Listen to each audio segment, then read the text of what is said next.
Dan ingat, dan ingat, dan saya melihat kira-kira 4-5 tahun ke depan. Oh. Berapa tahun, Mas Thomas? 4-5 tahun ke depan, Pak Daud.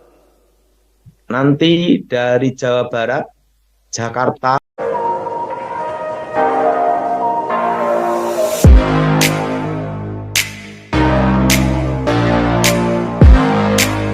Shalom sahabat John Pregado, senang sekali bisa bertemu kembali dengan sahabat di channel ini.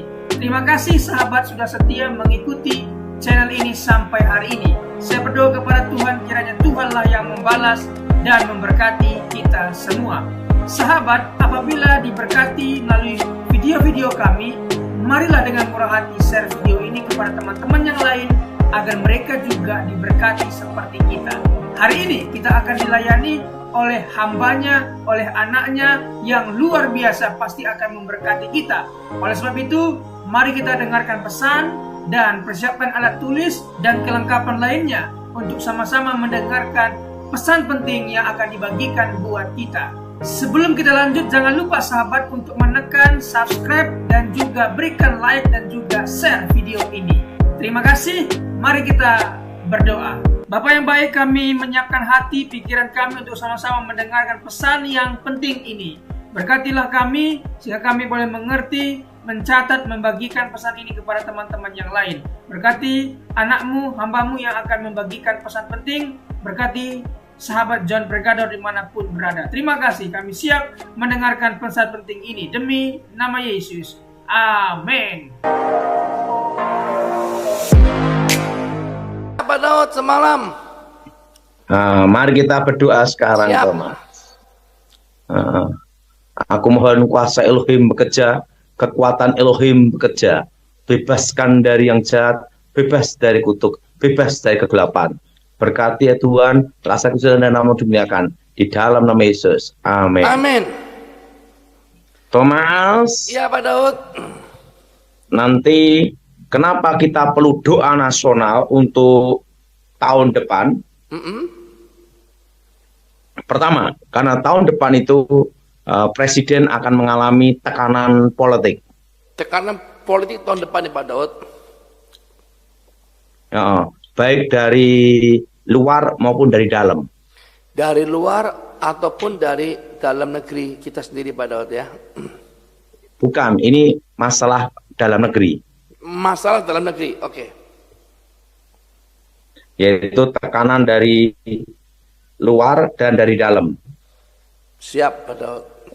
Jadi pokok doa saat ini yaitu kita mendoakan Presiden untuk diberi kekuatan Tuhan dan diberi keamanan untuk negara kita. Karena tahun depan Presiden akan mengalami tekanan dari luar dan dari dalam. Oke, dari luar dan dari dalam Pak Daud ya. Dan ini ada di dalam negeri, namanya tekanan politik. Karena akan ada namanya pergantian menteri. Oh, jadi Pak Daud sudah memprediksi tahun depan ini akan terjadi pergantian menteri lagi Pak Daud ya. Tahun ini dan tahun depan. Oh, berarti tahun ini juga akan, mereka sudah Pak ya, sudah pergantian. Kan sudah mulai pergantian ini. Nah, karena itulah dampaknya tahun depan akan ada tekanan.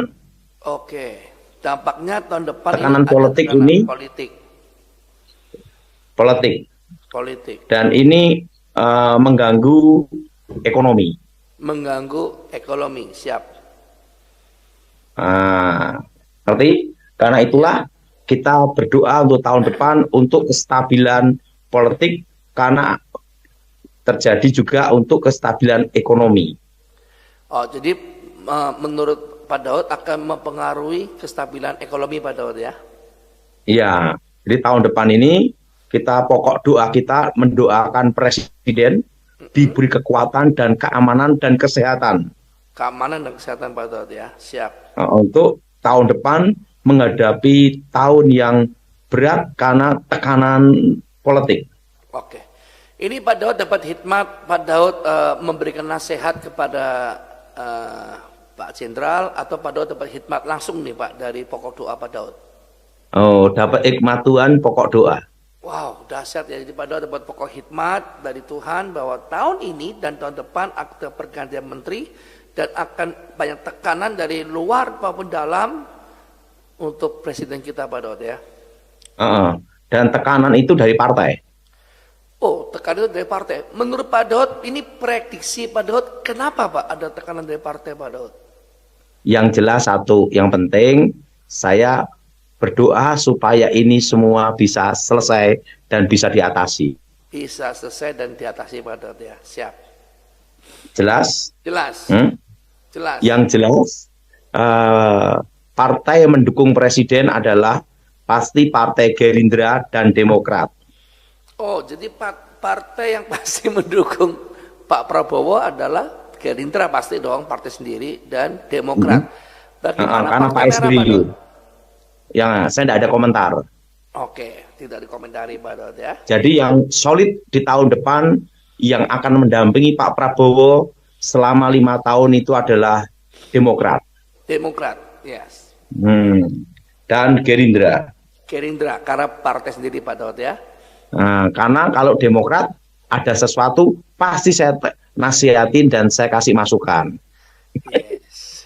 Ya, siap. Jadi kalau Demokrat ada sesuatu kan ada saya akan sampaikan ke Mas Ibas dan ke Mas Ahaye supaya mendukung Presiden Pak Prabowo Subianto sampai seterusnya. Yes. Dan itu harga mati. Nah, selama saya masih hidup, yang jelas Demokrat akan saya dorong dan akan saya bicara supaya Mas Ahaye dan Mas Ibas tetap setia kepada Presiden. Siap. Ya Pak Daud. Siap. Jadi yang mendukung Demokrat dan Gerindra. Yang solid. Yang solid. Nah, jelas. Pertanyaan Pak Daud, kok bisa memprediksi pergantian menteri lagi kenapa Pak Daud? Ini udah paham di sini Thomas? Paham Pak Daud. Pergantian menteri ini tahun ini dimulai Thomas. Dimulai, berarti tahun ini ada reshuffle kabinet lagi Pak Daud ya? Yang jelas kan nanti ada pergantian, nah itu dampaknya di tahun depan. Oh, termasuk pergantian Menteri Keuangan kemarin Pak Daud ya? Nah, dan kedua, tahun depan adalah puncaknya dari inflasi. Oh, tahun depan sebentar lagi ya, 2026. Puncaknya inflasi.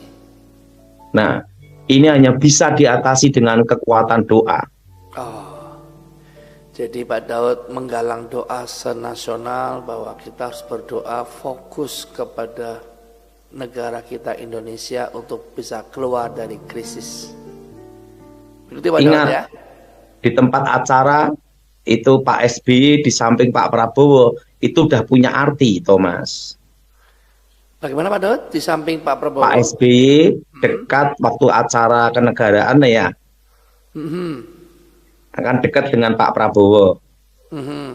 Itu adalah signal menunjukkan bahwa Demokrat setia kepada Presiden. Yes. Mungkin sebelumnya ada hubungan khusus kali Pak Daud ya? Ada hubungan psikologi secara khusus. Karena satu letting. Jadi gini, kawan saya Letnan Jenderal Glenny Kerupan, Letnan Jenderal Romulus Simbolon, dan Bapak Presiden Prabowo Subianto dan Pak SBY Susilo Bambang Yudhoyono itu adalah satu letting. Oh, satu letting, ya, oke. Ya, jadi ingat itu menunjukkan bahwa Demokrat akan mendampingi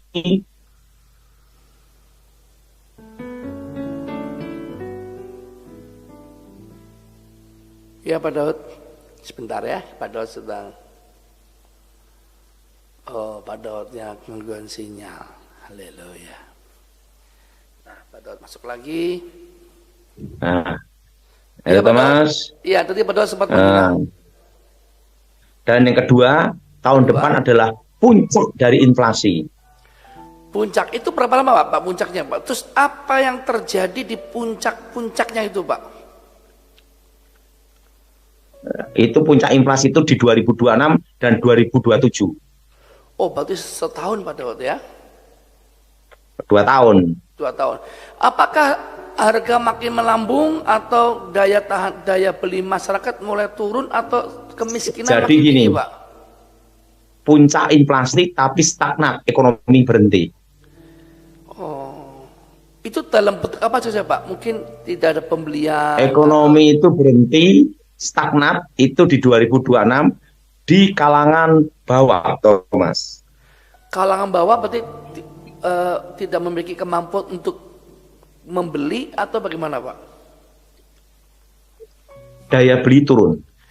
Daya beli turun. Dan puncak inflasi itu setelah itu ekonomi baru bergerak di 2027. 2027 mulai bergerak. Kalangan bawah mulai bergerak Pak Daud ya? Iya, ini kita bicara menengah ke bawah. Menengah ke atas lain cerita, Thomas. Lain cerita, tapi Pak Daud mau membahas bahwa di tahun 2027 menengah ke bawah akan mulai bergerak Pak Daud ya? Ekonomi stagnan berhenti, daya beli turun di 2026. Tapi ekonomi bergerak di 2027. Ada momen apa Pak di tahun 2027 Pak? Itu di bawah. Nanti harga properti akan naik. Karena setelah melewati puncak inflasi.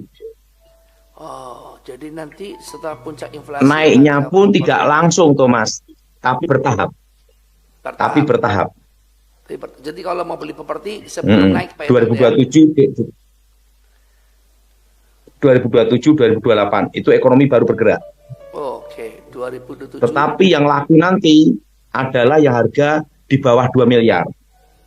Oh, rumah yang laku nanti di bawah 2 miliar ya, yang diminati pada waktu 1 miliar ke bawah itu diminati. Jelas? Nah, makanya kita perlu doa tahun depan waktu puncak inflasi Indonesia bisa mengatasi resesi. Oke. Tapi Pak Daud, ini informasi Pak Daud ini sudah disampaikan belum Pak kepada istana Pak? Sudah saya sampaikan. Sudah ya, melalui bahwa akan ada kegerakan doa. Kalau Pak Jenderal rencana mau saya laporkan setelah saya ke Jakarta. Oke. Jadi ini Pak Daud akan saat ini kan masih ada di Jambi. Setelah dari Jambi, nanti dari Jambi mungkin 1 atau 2 minggu saya ketemu Letnan Jenderal Glenny Kerupan untuk membahas pokok-pokok doa. Oke. Siap. Karena tahun depan ini, Thomas ya, tekanan politik itu kuat sekali, Thomas. Tahun depan Pak Daud merasakan bahwa politik itu sangat kuat Pak Daud ya. Makanya kita berdoa terutama untuk Wapres. Wah, tekanan pada Wapres ya Pak. Kemarin ada berita-berita yang kurang elok juga Pak Daud ya. Jadi kita berdoa untuk apa, Wapres. Kenapa Pak? Ada apa Pak Daud punya gambaran tentang Wapres? Karena Presiden dan Wapres adalah paket. Dan itu sesuai undang-undang. Ya. Jadi kita mendoakan Wapres dan Presiden. Presiden dan Wapres. Jelas? Jelas Pak Daud. Jelas? Jelas. Nah, tahun depan adalah tekanan-tekanan politik. Oke, luar dan dalam. Luar dan dalam, terutama partai Pak Daud ya. Jelas, Thomas? Jelas Pak Daud. Jelas? Jelas. Kedua, puncak inflasi. Dan bulan depan baru kita akan bahas tentang investasi. Wah, tadi 2027 akan bahas tentang investasi Pak Daud ya. Jadi ya kita bulan depan nih Thomas kita bahas investasi. Investasi, siap. Siap. Yang kedua, secara global makro dan mikroekonomi. Makro dan mikroekonomi. Dulu kan Pak Daud bahas tentang setan terus ya. Sekarang Pak Daud juga diberi hikmat luar biasa membahas tentang ekonomi Pak Daud ya. Jadi karena kan kalau saya kan penyampai pesan. Oh, penyampai pesan Tuhan Pak Daud ya. Bukan nabi, bukan nabi. Bukan nabi tapi penyampai pesan ya Pak Daud. Saya hanya messenger. Messenger. Nah, waktu Pak Daud dapat Hanya pesan-pesan, hanya tukang pos yang membacakan. siapa Daud? Hanya apa? Tukang pos Hanya yang apa, Thomas? membacakan. Tukang pos. Nah, tukang pos dari surga. Wah, jadi yang hari ini Pak Daud sampaikan ini semua from heaven ya, semua dari surga Pak Daud ya. Jadi tekanan itu nanti akan kuat sekali di tahun depan. Wah, hebat ya Pak Daud. Tapi ingat, Pak Presiden saya lihat bisa mengatasi Indonesia pulih dan aman. Pulih dan aman ya, karena punya pendukung yang Dan cerdas. makanya kita perlu doa dari tahun pertama, tahun kedua, tahun ketiga Presiden untuk betul-betul kuat dan diberkati. Yes. Nah, yang ketiga, ingat Thomas? Nah, yang tadi kedua apa tadi Thomas? Yang pertama itu Puncak kan inflasi, tekanan. resesi, tekanan dari luar dan dalam. Ya. Nah, ketiga Thomas, kita berdoa juga untuk kestabilan untuk Timur Tengah. Timur Tengah. Ada apa Pak dengan Pak Daud punya khidmat tentang Timur Tengah Pak Daud? Karena berhubungan dengan minyak dunia, Thomas. Oh, berhubungan dengan minyak dunia ya Pak, Timur Tengah ya. Ya, jadi bulan depan kita akan bicara tentang investasi. Investasi. Siapa Daud? Tentang apa, Thomas? Investasi Pak Daud. Ya, gimana, Thomas? Luar biasa Pak Daud, sangat memberkati sekali Pak Daud. Kalau saya kan hanya Tukang pos. bukan nabi, bukan rasul, juga bukan penatua, bukan pendeta, hanya penyampai Tukang pesan, pos. tukang pos. Yes, hanya membacakan pesan-pesan Tuhan saja. Tapi sampai segitunya Pak Daud, Tuhan ngomong sama Pak Daud Pak, sampai segitu ngomong tentang inflasi, resesi, harga tembaga, emas, perak, sampai pergantian menteri itu pun Tuhan sampai ngomong seperti itu ya Pak ya. Hikmat Tuhan. Hikmat Tuhan, dahsyat ya. Jadi pergantian menteri tahun ini berdampak tahun depan. Oh, jadi reshuffle tahun ini, menteri tahun ini dampaknya baru 2026 Pak Daud ya. Pak, kira-kira ini menurut Pak Daud saja tafsiran siapa yang diganti Pak? Itu bukan urusan saya. Bukan urusan Pak Daud, siap. Siap Pak Daud. Dan yang ketiga, Thomas ya. Ya. Saya memberitahu semua yang melihat dan mendengar Zoom ini seluruh Indonesia. Hindari koperasi yang tidak ada payung hukum, yang tidak berhubungan dengan pemerintah. Oh, jadi Pak Daud memberikan himbauan ya untuk menghindari koperasi yang tidak ada hukumnya atau payung hukum atau berhubungan dengan pemerintah ya. Jadi semua investasi yang berhubungan dengan koperasi harus ada hubungan dengan pemerintah dan ada ikatan dengan pemerintah dan kementerian. Kenapa Pak Daud? Karena saya melihat tahun ini dan tahun depan selama 3 tahun semua koperasi yang tidak ada payung hukumnya banyak bermasalah, investasi bodong dan penipuan. Jadi ini akan bermunculan berita-berita tentang koperasi yang bodong, koperasi yang mengacaukan Pak Daud ya, yang investasi bodong Pak Daud ya. Itu tahun ini dan tahun depan. Tahun ini dan tahun depan ya. Makanya semua yang berinvestasi di koperasi saya himbau dan saya beritahu harus ada namanya payung hukum. Dan berhubungan dengan pemerintah. Ya. Berhubungan dengan apa? Pemerintah dan kementerian. Dan kementerian, siapa Daud? Dan dijamin negara. Dan dijamin negara Pak Daud ya, siap.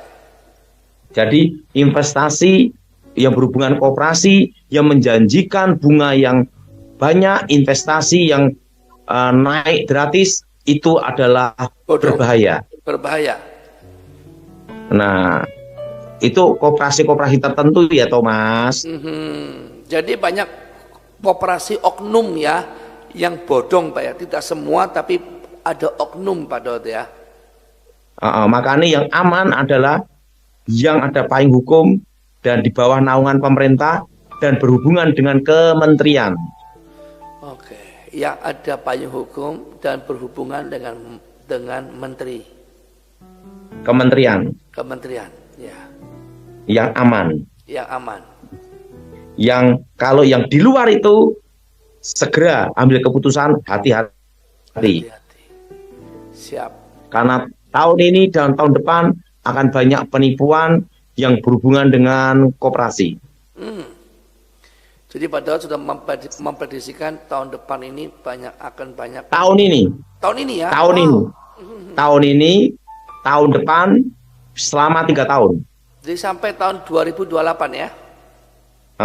Akan banyak kasus yang berhubungan dengan koperasi. Koperasi. Jadi koperasi tiba-tiba banyak timbul, banyak koperasi atau yang sudah lama Pak Daud? Pokoknya saran saya, mereka yang investasi atau memberi jaminan ke koperasi, harus koperasi yang di bawah payung hukum yang benar, hukum yang jelas, berhubungan dengan kementerian, dan dijamin pemerintah. Dan dijamin pemerintah Pak Daud ya? Siap. Itu jadi koperasinya harus jelas, bukan koperasi yang gelap punya gitu loh. Bukan yang abal-abal Pak Daud ya. Ya, gimana menurut Thomas? Luar biasa Pak Daud. Pak Daud hari ini semangat sekali memberikan informasi-informasi posnya Tuhan. Tahun ini, tahun depan 2028. Ya, akan timbul koperasi. Bagaimana Thomas? Luar biasa Pak Daud. Investasi bodong. Investasi bodong, ya. Nah, nanti kasus seperti kayak robot trading hanya ganti rupa, itu akan terjadi banyak, ada di 2026 sampai 2029. Oh, jadi ada skema pergantian semacam robot trading itu di tahun 2026 sampai 2029 Pak Daud ya? Iya, jadi lebih baik semua investasi yang benar dan jelas. Benar. Siapa Daud? Gimana menurut Thomas? Luar biasa Pak Daud. Luar biasa. Nah, terus Pak Daud. Dan saya melihat kira-kira 4-5 tahun ke depan. Oh. Berapa tahun Pak Thomas? 4-5 tahun ke depan Pak Daud. Nanti dari Jawa Barat, Jakarta, banyak industri akan pindah ke Jawa Tengah. Oh, jadi nanti banyak industri-industri yang pindah ke Jawa Tengah Pak Daud ya? Tepatnya di Boyolali. Oh, tempat Pak Daud dong? Daerahnya Pak Daud dong? Boyolali, Karanganyar, Sragen. Wah. Kenapa Pak Daud bisa prediksi gitu Pak Daud? Karena UMR-nya masih cukup baik. Masih cukup baik ya. Oke. Ya, jelas. Pak Daud, jelas. Karena nanti Kendal Batang memang untuk industri. Tetapi nanti banyak yang eksodus dari Jawa Barat arahnya di Boyolali. Termasuk mungkin mobil itu Pak Daud ya. Pokoknya 4-5 tahun ke depan. 4-5 tahun depan ya. Nah, bagaimana Thomas? Luar biasa Pak Daud. Luar biasa. Nah, gimana pandangan saya Thomas? Luar biasa Pak Daud. Luar biasa. Dan tetapi yang berhubungan dengan ekspor nanti akan banyak yang di sekitar Kendal, Semarang, Thomas. Ya, Batang. Tetapi yang khusus Jawa Barat banyak yang eksodus ada di Boyolali. Iya Pak Daud. Makanya saya mempersiapkan beli tanah di Boyolali. Siapa Daud? Jadi setelah saya beli tanah, baru saya beritahu kayak gitu tuh. Haleluya. Gimana Thomas? Yes. Bagaimana Thomas? Yes, luar biasa Pak Daud. Jadi bulan depan kita bahas apa? Investasi Pak Daud. Iya. Nah, Pak Daud. Tapi kalau saya selalu investasi yang jelas, Thomas. Misalnya Pak Daud. Misalnya? Itu bulan depan, Thomas. Haleluya. Haleluya. Siap Pak Daud. Siap. Nah, jadi ingat bagaimana pandangan saya, Thomas? Luar biasa Pak Daud, sangat luar biasa Pak Daud, memberkati kami semua. Jadi hari ini saya bisa melihat tahun lalu saya bicara perak diketawain. Sekarang naik. Betul Thomas? Betul Pak Daud.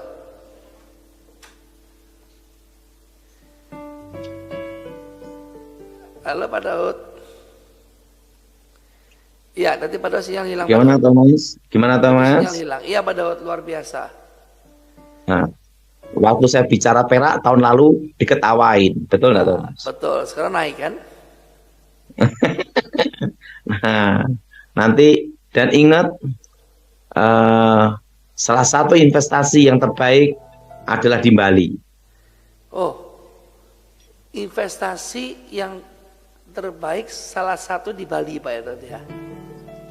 Nanti saya beritahu tempat-tempat yang cocok, Thomas. Siap. Tahu minggu depan Pak Daud ya? Bulan depan. Bulan depan. Bulan depan. Cuma ada di Tom Haldes TV ya. Haleluya. Gimana pandangan saya, Thomas? Luar biasa Pak Daud. Luar biasa. Luar biasa. Jadi kita pokok doanya itu dan masalah-masalah selama 2-3 tahun udah saya kasih tahu. Jadi mereka yang koperasi yang gelap-gelap punya, yang masuk koperasi gelap-gelap punya harus segera mengamankan aset mereka yang sudah terlanjur masuk. Ngerti Thomas? Siap. Jadi koperasi ini harus jelas payung hukum dan jaminan pemerintah dan berhubungan dengan kementerian. Jelas Thomas? Siap Pak Daud.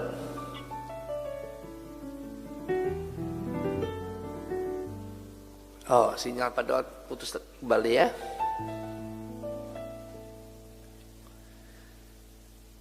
Iya Pak Daud.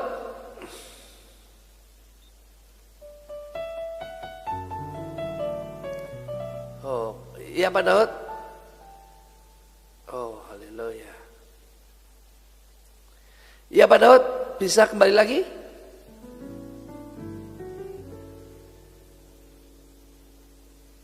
Pak Daud? Ya gimana Thomas? Oke, masih ada lagi informasinya Pak Daud yang bisa dibagikan kepada seluruhnya? Iya, saya juga rencana mau ada investasi ada di Bali Thomas. Wah, boleh sedikit kasih bocoran Pak Daud? Investasi nanti dulu, saya baru cari-cari lokasi sebabnya. Oh, udah kebaca Pak Daud? Sudah tahu saya Pak Daud? Udah tahu saya. Nanti kalau nanti saya investasi di situ, nah itu saya udah punya feeling tuh Mas. Yes. Dahsyat. Iya, oke Thomas. Oke, yang pertama, silakan Ibu Amelia Krisnanda Pontianak. Silakan Bu yang dipertanyakan. Malam Pastor Thomas. Ini yang mau saya tanyakan sama Pak Daud. Masalah kejiwaan saya yang disebut bipolar sama psikiater itu murni berasal dari karena ketidakseimbangan cairan kimia di otak, atau memang ada faktor-faktor yang terjadi karena papa saya dulu berhubungan dengan praktek okultisme? Kalau ini sudah lepas Thomas, ini hanya kejiwaan. Oke. Kita doa ya. Yes. Aku mohon kuasa Yesus bekerja, kekuatan Elohim bekerja, bebaskan dari yang bebas dari kegelapan. Haleluya. Amin. Amin. Thomas, Ya Pak Daud. waktu dulu 2022 saya bicara emas, semua orang ngetawain. Saya bicara 2025, emas tembus 2 juta. Sekarang malah jadi 2 juta lebih. Betul, 2,2 lebih Pak Daud. Gimana Thomas? Luar biasa. Yang kedua, Stefanus Atmaja, Jakarta. Malam Pak Thomas. Ya, Selamat malam Pak Daud. Pak, saya mau nanya, Ya, ini kan gimana? saya dari kecil selalu diganggu mulu sama roh jahat Pak. Sampai hari ini juga Pak masih digangguin. Berupa suara-suara ataupun sosok bayangan gitu Pak. Kenapa ya Pak ya? Kalau ini bukan masalah setan Thomas. Ya. Ini ada masalah ada hubungan dengan saraf Thomas. Apa dengan? Ada hubungan dengan psikologi saraf. Oh, psikologi saraf ya. Oh. Setan nggak ada. Tapi Oke. Ya, kita berdoa Bukan gitu. masalah setan ini. Bukan masalah Bukan. setan. Pak. Oke, kita doa ya. Aku mohon kuasa Yesus bekerja, kekuatan Elohim bekerja, bebaskan dari yang jahat, bebas dari kegelapan. Berkati Tuhan di dalam nama Yesus. Amin. Amin. Oke, selanjutnya Nah, lanjut Thomas. di Cirebon. Ya, Bu Windy silakan. Ya, selamat malam Pak Surya Thomas, selamat malam Pak Daud.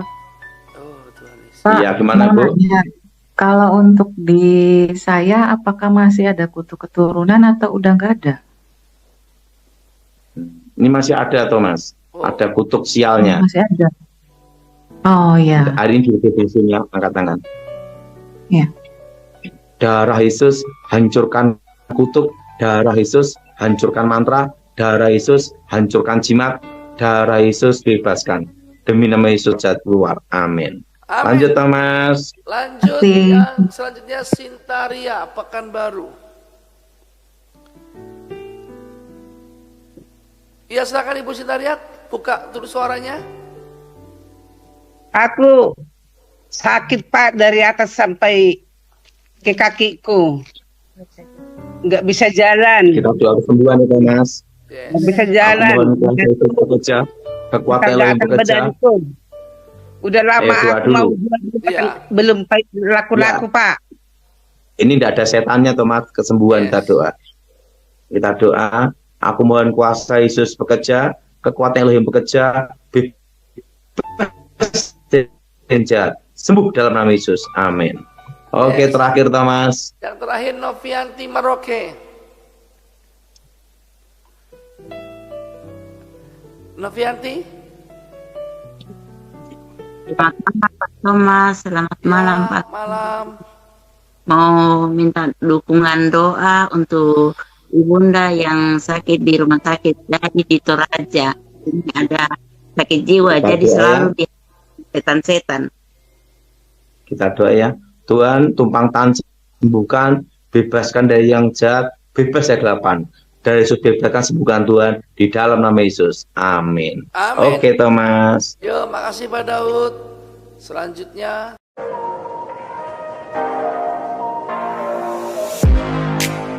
Terima kasih sahabat sudah menyaksikan tayangan kami hari ini. Saya percaya kita pasti diberkati. Apabila kita diberkati dengan tayangan hari ini, marilah kita dengan murah hati share video ini kepada teman-teman kita yang lain agar mereka juga diberkati. Firman Tuhan mengatakan diberkati untuk memberkati sehingga nama Tuhan dipermuliakan dan namanya diagungkan. Sahabat, banyak sekali pelajaran yang kita bisa ambil dari tayangan hari ini. Marilah catat poin-poin yang telah disampaikan, kita simpan dalam hati dan kita aplikasikan dalam kehidupan sehari-hari. Setiap kita pasti akan bertemu di yang namanya masalah. Kita tidak perlu undang masalah, tetapi dia sendiri akan menghampiri kita dengan maksud menguji iman kita, apakah kita tahan uji dan tetap mengandalkan Tuhan atau tidak. Tetapi apabila kita menang atas masalah itu, maka kita juga akan mendapat pujian dari Sang Pencipta. Karena kita tahan uji dan terus mengandalkan Tuhan, tidak hanya dapat pujian, dapat mahkota juga. mahkota abadi karena kita setia dan tetap kuat dalam Tuhan.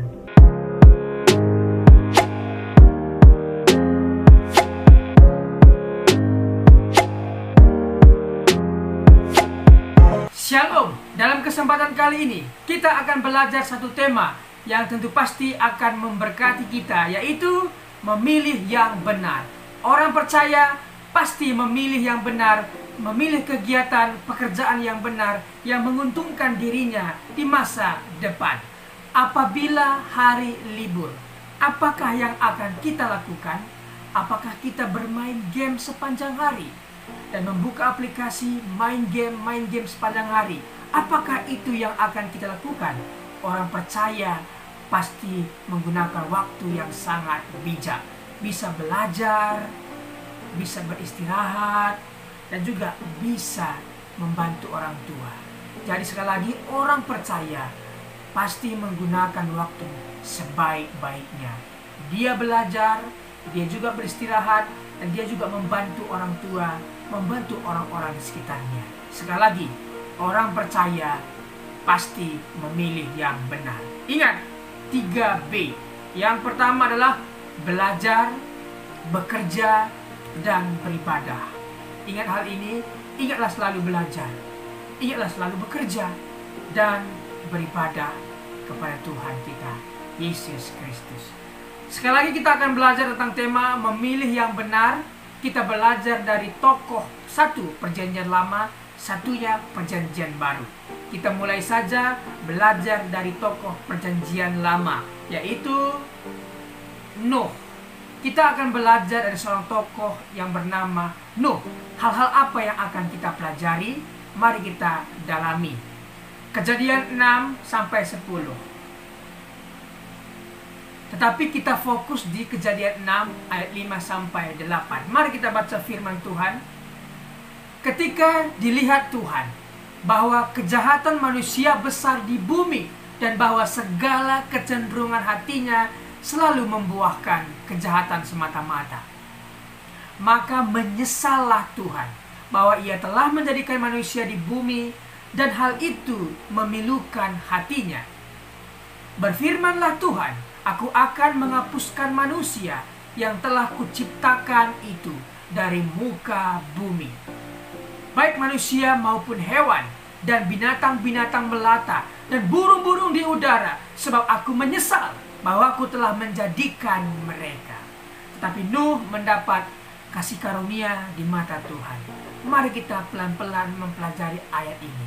Pertama, ketika dilihat Tuhan dari sorga, Tuhan melihat ke bumi dan dia melihat dan mendapati kejahatan manusia besar di bumi dan bahwa segala kecenderungan hati manusia selalu membuahkan kejahatan semata-mata. Di sini kita tahu bahwa alasan Tuhan marah itu karena ulah manusia. Kita lihat ulah manusia ini mengakibatkan hal apa saja. Pertama, Tuhan menyesal ya karena ulah manusia itu, sehingga lingkungan sekitar, yaitu hewan, binatang-binatang juga mendapat hukuman dari Tuhan. Jadi dari ayat ini kita bisa tahu bahwa Tuhan menyesal karena ulah manusia, dan dampak dari itu hewan-hewan pun mendapat resiko, mendapat konsekuensinya dari perbuatan manusia. Ketika kita membuang sampah sembarangan, apa yang terjadi? Tentunya pencemaran air. Binatang yang hidup di air tercemar dan hewan-hewan atau binatang yang hidup di air bisa mati karena ulah manusia membuang sampah sembarangan. Jadi, marilah kita menjaga lingkungan kita sebaik-baik mungkin. Baca ayat 7 ya. Berfirmanlah Tuhan, aku akan menghapuskan manusia yang telah kuciptakan itu dari muka bumi, baik manusia maupun hewan, dan binatang-binatang melata, dan burung-burung di udara, sebab aku menyesal bahwa aku telah menjadikan mereka. Tuhan menyesal karena manusia, karena itu hewan pun kena dampaknya. Tetapi Nuh mendapat kasih karunia. Mengapa Nuh mendapat kasih karunia? Mari kita dalami. Siapa Nuh? Nuh adalah orang yang benar di mata Tuhan. Ingat, orang benar belum tentu benar di mata Tuhan. Tetapi orang yang dibenarkan Tuhan, yang sudah diampuni Tuhan, dimaafkan Tuhan, dihapuskan Tuhan dosanya, dibenarkan oleh Tuhan karena dia percaya, dan saya percaya kepada Tuhan dan kemudian saya dibenarkan, maka orang benar ini mestinya melakukan hal-hal yang benar yang menyenangkan hati Tuhan. Seperti Nuh benar di mata Tuhan dan dia mendapat kasih karunia dan dia dibebaskan dari malapetaka kedahsyatan air bah. Oke, kita belajar lebih dalam lagi. Tidak mau terpengaruh oleh pikiran, perkataan, dan perbuatannya. Artinya Nuh tidak mau terpengaruh pikirannya dengan pikiran-pikiran dunia, perkataan-perkataan dunia, perbuatan-perbuatan dunia yang tidak memberikan contoh. Dia tidak mau mencemari pikirannya, perkataannya, dan perbuatannya. Kita tahu bahwa sebuah kapal tidak akan tenggelam dengan air yang di sekitarnya. Akan tetapi kapal itu akan tenggelam apabila air yang di sekitarnya sudah masuk ke dalam. Artinya kita tidak akan bisa terpengaruh apabila kita tidak mengizinkan perkataan-perkataan orang masuk ke dalam pikiran kita. Jadi pikiran kita ini adalah sebuah aset, sebuah properti yang sangat berharga. Jangan kita mau dikotori, dirusak properti kita oleh perkataan-perkataan orang. Jangan sekali-kali mengizinkan hal itu masuk ke alam pikiran kita. Tetapi mari kita pikirkan yang ada di atas, yang di sorga, yang indah, yang mulia. Itulah yang dilakukan oleh Nuh, sehingga Nuh berkenan di mata Tuhan. Senantiasa hidup bergaul dan beriman kepada Allah.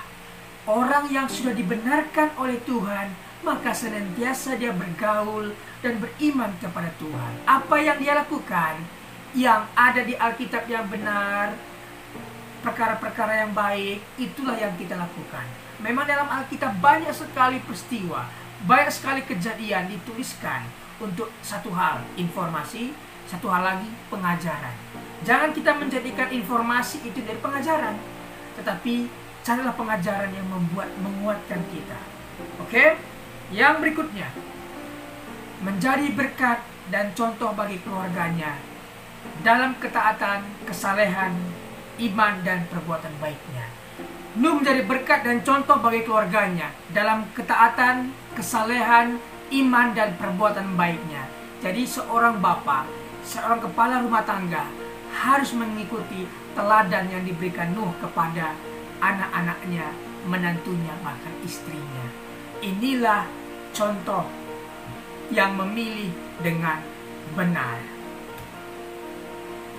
Berikutnya kita belajar dari seorang tokoh di Perjanjian Baru, yaitu Paulus. Hal apa yang akan kita pelajari? Kisah Para Rasul 9 ayat 1-6. Kita akan membaca dalam Kisah Para Rasul 9 ayat 1-2. Sementara itu berkobar-kobar hati Saulus untuk mengancam dan membunuh murid-murid Tuhan. Ia menghadap imam besar dan meminta surat kuasa daripadanya untuk dibawa kepada majelis-majelis Yahudi di Damsyik, supaya jika ia menemukan laki-laki atau perempuan yang mengikuti jalan Tuhan, ia menangkap mereka dan membawa mereka ke Yerusalem. Siapa Paulus? Paulus memiliki doktrin yang begitu keras. Ajarannya menyakiti orang lain adalah salah. Tapi Paulus merasa benar. Ketika dia menyakiti orang lain, ketika dia menangkap pengikut Tuhan dan menjebloskan ke penjara, menganiaya, dia merasa benar akan hal itu. Tetapi sekali lagi, ajaran yang menyakiti orang lain adalah salah. Tuhan tidak pernah mengajarkan, bahkan agama-agama di dunia tidak pernah mengajarkan menyakiti orang lain adalah benar. Tidak, tetapi menyakiti orang lain adalah ajaran yang salah. Orang yang bertemu dengan kebenaran, Yesus, pasti melakukan dan memilih yang benar. Kita lihat, Saulus yang begitu bengis, begitu keras, begitu kejam, ketika bertemu dengan Tuhan Yesus, dia menjadi lunak, dia menjadi bertobat, dan dia menjadi orang yang memilih yang benar. Sekali lagi, orang yang telah bertemu dengan Tuhan Yesus pasti berubah. Jadi sahabat, apabila sahabat punya nenek, kakek, bapak, ibu, apapun itu, bawa mereka dalam doamu, doakan mereka. Ketika mereka bertemu dengan Tuhan, maka mereka akan berubah. Jadi sekali lagi, orang sekeras apapun, sebejat apapun, sebengis apapun, ketika dia bertemu dengan Tuhan, pasti lunak dan mengalami perubahan yang luar biasa. Contohnya adalah Paulus ini. Paulus memilih untuk menjadi pelayan Tuhan. Ketika dia bertemu dengan Tuhan, dia dibutakan dan dia di sana bertobat, berpuasa, kemudian dipulihkan, disembuhkan butanya, dan akhirnya dia memilih menjadi pelayan Tuhan. Memang Tuhan telah memilih dia dan menyiapkan dia menjadi penginjil luar biasa. Paulus menjadi penginjil yang luar biasa. Dari 27 kitab perjanjian baru, 13 diantaranya Pauluslah yang menulis atas ilham yang Tuhan berikan kepadanya.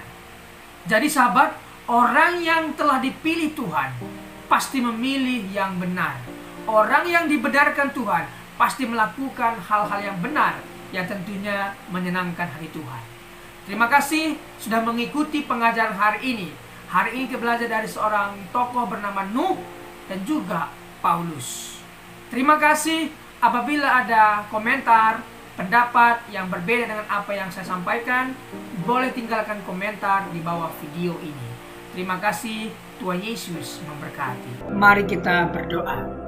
Bapa, terima kasih buat kebenaran firman Tuhan, kesaksian hidup bersama Tuhan yang telah dibagikan. Sungguh kami diberkati. Berkatilah para pembicara hari ini. Berkati pendengar setia John Pregador. Terima kasih Tuhan. Demi nama Tuhan Yesus. Amin.